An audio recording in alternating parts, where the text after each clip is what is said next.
जय श्री कृष्ण।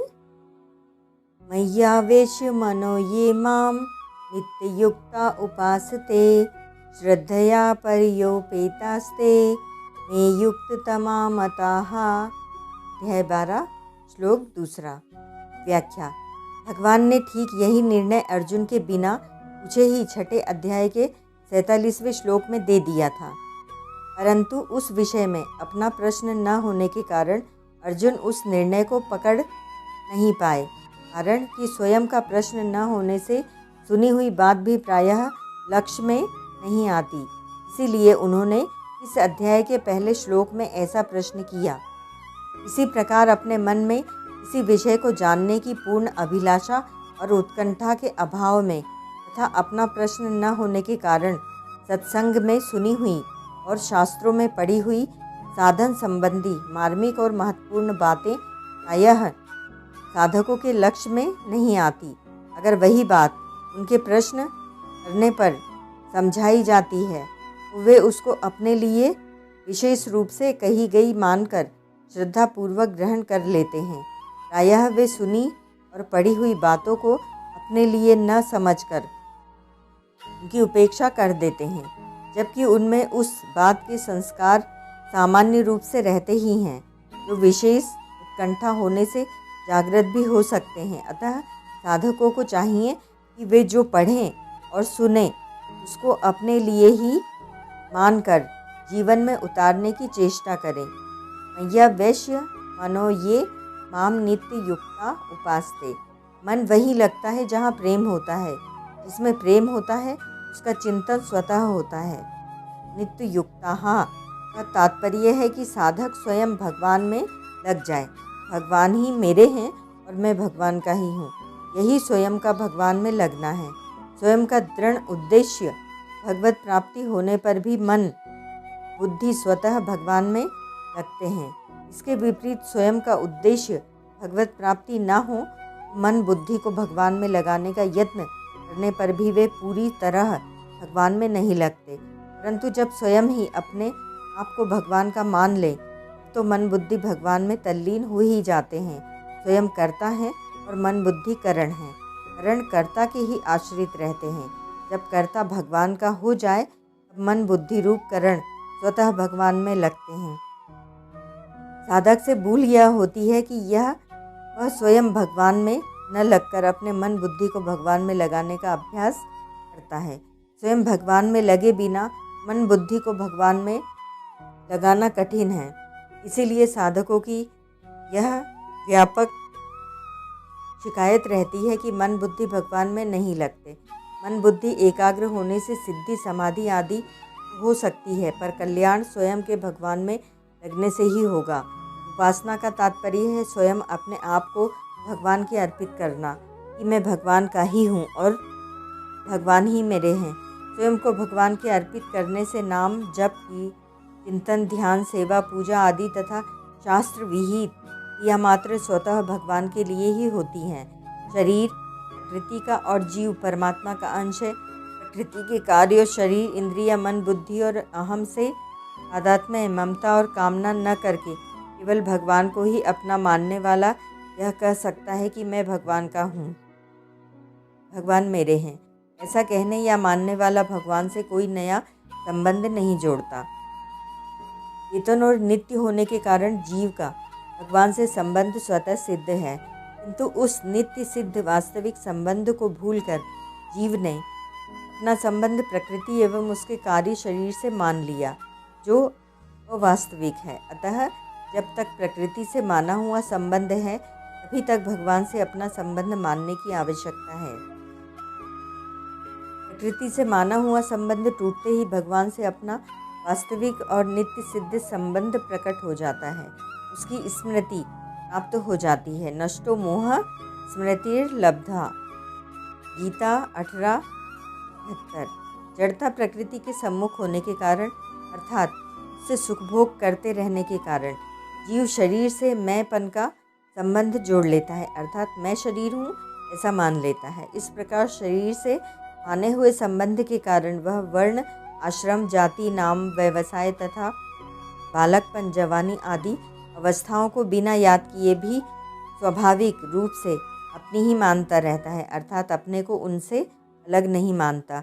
जीव की विजातीय शरीर और संसार के साथ भूल से की हुई संबंध की मान्यता भी इतनी दृढ़ रहती है कि बिना याद किए सदा याद रहती है। अगर वह अपने सजातीय चेतन और नित्य परमात्मा के साथ अपने वास्तविक संबंध को पहचान ले, किसी भी अवस्था में परमात्मा को नहीं भूल सकता। फिर उठते बैठते, खाते पीते, सोते जगते हुए समय प्रत्येक अवस्था में भगवान का स्मरण चिंतन स्वतः होने लगता है। जिस साधक का उद्देश्य सांसारिक भोगों का संग्रह और उनसे सुख लेना नहीं है, प्रत्युत एकमात्र परमात्मा को प्राप्त करना ही है, उसके द्वारा भजन से अपने संबंध की पहचान आरंभ हो गई, ऐसा मान लेना चाहिए। इस संबंध की पूर्ण पहचान के बाद साधक में मन, बुद्धि, इंद्रियां, शरीर आदि के द्वारा सांसारिक भोग और उनका संग्रह करने की इच्छा बिल्कुल नहीं रहती। वास्तव में एकमात्र भगवान का होते हुए जीव जितने अंश में प्रकृति से सुख भोग प्राप्त करना चाहता है, उतने ही अंश में उसने इस भगवत संबंध को दृढ़तापूर्वक नहीं पकड़ा है, उतने अंश में उसका प्रकृति के साथ ही संबंध है। इसीलिए साधक को चाहिए कि वह प्रकृति से विमुख होकर अपने आप को केवल भगवान का ही माने, उन्हीं के सम्मुख हो जाए। श्रद्धया पर्योपितास्ते में युक्त मताः। साधक की श्रद्धा वही होगी जिसे वह सर्वश्रेष्ठ समझेगा। श्रद्धा होने पर अर्थात बुद्धि लगने पर वह अपने द्वारा निश्चित किए हुए सिद्धांत के अनुसार स्वाभाविक जीवन बनाएगा और अपने सिद्धांत से कभी विचलित नहीं होगा। जहाँ प्रेम होता है वहाँ मन लगता है, और जहाँ श्रद्धा होती है वहाँ बुद्धि लगती है। प्रेम से प्रेमास्पद के संग की तथा श्रद्धा में आज्ञा पालन की मुख्यता रहती है।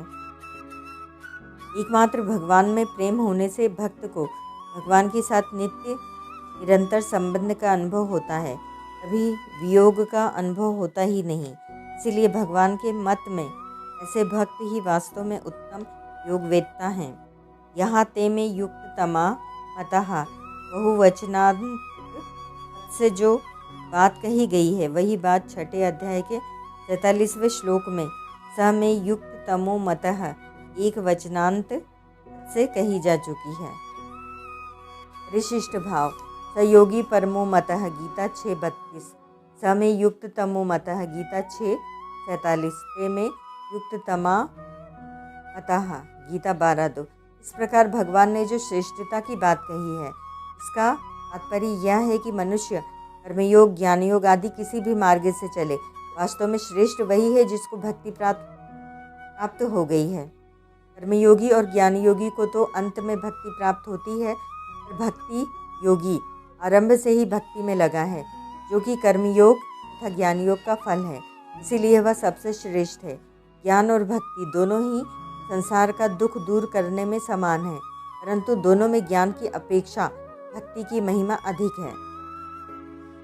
ज्ञान में तो अखंड रस की प्राप्ति होती है, पर भक्ति में अनंत रस की प्राप्ति होती है। अनंत रस में प्रतिक्षण बढ़ने वाला, लहर वाला, छाल वाला एक बहुत विलक्षण आनंद है। जैसे संसार में किसी वस्तु का ज्ञान होता है कि ये रुपये हैं, यह घड़ी है आदि, यह ज्ञान केवल अज्ञान जाने पने को मिटाता है। ऐसे ही तत्वज्ञान केवल अज्ञान को मिटाता है। अज्ञान मिटने से दुख, भय, जन्म मरण रूप बंधन ये सब मिट जाते हैं, परंतु प्रेम भक्ति ज्ञान से भी विलक्षण है। ज्ञान भगवान तक नहीं पहुंचता, पर प्रेम भगवान तक पहुंचता है। ज्ञान का अनुभव करने वाला तो स्वयं होता है, पर प्रेम का अनुभव करने वाले और ज्ञाता भगवान होते हैं। भगवान ज्ञान के भूखे नहीं है, प्रत्युत प्रेम के भूखे हैं। मुक्त होने पर तो ज्ञान योगी संतुष्ट तृप्त हो जाता है। गीता 3 अध्याय का 17वां श्लोक। पर प्रेम प्राप्त होने पर भक्त संतुष्ट नहीं होता, प्रत्युत उसका आनंद उत्तरोत्तर बढ़ता रहता है। अतः आखिरी तत्व प्रेम है, मुक्ति नहीं। जैसे ये रुपये हैं, ऐसा ज्ञान हो गया तो अनजानापना मिट गया, परंतु उनको पाने का लोभ हो जाए कि और मिले तो उसमें एक विशेष रस आता है। ऐसे ही भक्ति में एक विशेष रस आता है। तात्पर्य है कि संसार में जैसे रुपयों में आकर्षित करने की शक्ति लोभ में ही है, ऐसे ही भगवान में आकर्षित करने की शक्ति प्रेम में ही है। ज्ञान में नहीं। धन का लोभ तो अधिक पतन करता है, पर प्रेम ज्ञान से भी अधिक उन्नत करता है। वस्तु के आकर्षण में जो रस है, वह रस वस्तु में और वस्तु के ज्ञान में नहीं है। विवेक मार्ग ज्ञान योग में सत्य और असत्य दोनों की मान्यता साथ साथ रहने से असत्य की अति सूक्ष्म सत्ता अर्थात अति सूक्ष्म अहम दूर तक साथ रहता है। यह सूक्ष्म अहम अथवा अहम का संस्कार मुक्त होने पर भी रहता है। यह सूक्ष्म अहम जन्म मरण देने वाला तो नहीं होता, यह ईश्वर से अभिन्न होने से बाधक होता है। इसीलिए विवेक मार्ग में ज्ञानियों की अथवा दार्शनिकों की मुक्ति तो हो सकती है, पर ईश्वर के साथ अभिन्नता अर्थात प्रेम हो जाए, यह नियम नहीं है। सूक्ष्म अहम के कारण ही दार्शनिकों में और उनके दर्शनों में परस्पर मतभेद रहता है, परंतु विश्वास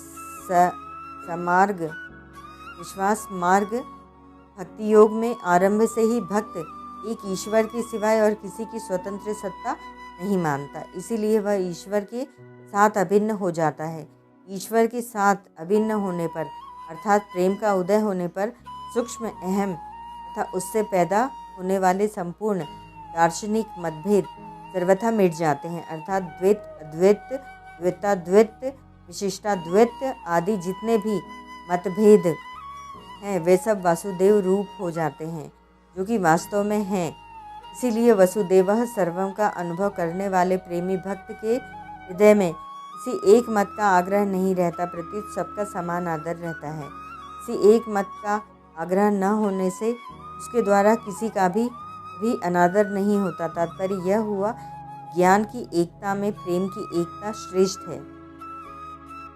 ज्ञान में परमात्मा से दूरी और भेद तो मिट जाते हैं, पर अभिन्नता मिलन नहीं होती, परंतु प्रेम में दूरी भेद और भिन्नता तीनों ही मिट जाते हैं। इसीलिए वास्तविक अद्वैत प्रेम में ही है। प्रेम में इतनी शक्ति है कि इसमें भक्त भगवान का भी इष्ट हो जाता है।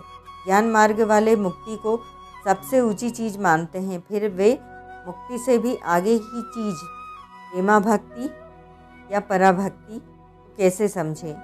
मुक्ति में तो अखंड रस है, पर प्रेम में अनंत प्रतिक्षण वर्धमान रस है। प्रेम मुक्ति तत्वज्ञान स्वरूप बोध आत्म साक्षात्कार केवल्य से भी आगे की चीज है। भगवान ने छठे अध्याय के 47वें श्लोक में अपने सगुण रूप में श्रद्धा प्रेम रखने वाले साधकों को संपूर्ण योगियों में श्रेष्ठ बताया है। तात्पर्य यह है कि भगवान को अपना मानकर उनके परायण रहने वाला साधक ही भगवान को विशेष प्रिय है। प्रेम भगति जल बिनु रघुराई, अभी अंतरमल बहु न जाई। मानस उत्तर 49:3। द्वैतम मोहाय बोधात्म प्राज्ञा जाते बोधे मनीषया भक्त्यर्थ कल्पितम स्वीकृतम द्वैत मद्वैतादपि सुंदरम। बोधसार भक्ति 42। कर्मयोग और ज्ञान योग ये दोनों लौकिक निष्ठाएं हैं। गीता 3 अध्याय का 3 श्लोक। परंतु भक्ति योग लौकिक निष्ठा अर्थात प्राणी की निष्ठा नहीं है। जो भगवान में लग जाता है वह भगवन्निष्ठ होता है, अर्थात उसकी निष्ठा अलौकिक होती है। उसके साधन और साध्य दोनों भगवान ही होते हैं। इसीलिए भक्ति योग साधन भी है और साध्य भी। अभी कहा है भक्त्या संजातिया भक्त्या। श्रीमद् भागवत 11:3-31। अर्थात भक्ति से भक्ति पैदा होती है। श्रवण कीर्तन स्मरण आत्सेवन अर्चन वंदन दास्य संख्य और आत्मनिवेदन, यह 9 प्रकार की साधन भक्ति है। बोध से पहले का द्वैत मोह में डालता है, और बोध हो जाने पर भक्ति के लिए स्वीकृत द्वैत अद्वैत से भी अधिक सुंदर होता है। श्रवणम कीर्तनम विष्णोः स्मरणम आत्सेवनम अर्चनम वंदनम दास्यम सांख्य मात्म निवेदनम। श्रीमद् भागवत 7:5-30। और इससे आगे प्रेम लक्षण भक्ति साध्य भक्ति है, जो कर्मयोग और ज्ञान योग सबकी साध्य है। गीता 18वें अध्याय का 54वां श्लोक। यह साध्य भक्ति ही सर्वोपरि आपणीय तत्व है। ज्ञान योग में साधक सत असत्य के विवेक को महत्व देकर असत का त्याग करता है। असत का त्याग करने से त्यागी की और त्याज्य वस्तु की सत्ता भाव रूप से बहुत दूर तक साथ रहती है। इसीलिए ज्ञान योग में असत्य का सर्वथा त्याग बहुत देरी से होता है। कर्मयोग में साधक असत्य वस्तुओं को त्याज्य न मानकर सेवा सामग्री मानता है। त्याग करने में निकृष्ट वस्तु तो सुगमता से छूटती है, पर अच्छी वस्तु को छोड़ना कठिन होता है। अतः अच्छी वस्तु का त्याग करने की अपेक्षा उसको दूसरे की सेवा में लगाना सुगम पड़ता है। निष्काम भाव पूर्वक दूसरों की सेवा में लगाने से असत्य का त्याग सुगमता से और जल्दी हो जाता है। भक्ति योग में जगत को भगवान का अथवा भगवत स्वरूप मानने से जगत असत्य बहुत शीघ्र मुक्त हो जाता है और भगवान रह जाते हैं। इस प्रकार ज्ञान योग की अपेक्षा कर्मयोग में असत्य जड़ता का शीघ्र त्याग होता है और कर्मयोग की अपेक्षा भक्ति योग में असत्य का शीघ्र त्याग होता है, क्योंकि भक्ति में असत्य रहता ही नहीं। सद सच्चाहम, गीता 9:19। अतः ज्ञान योग से कर्मयोग श्रेष्ठ है।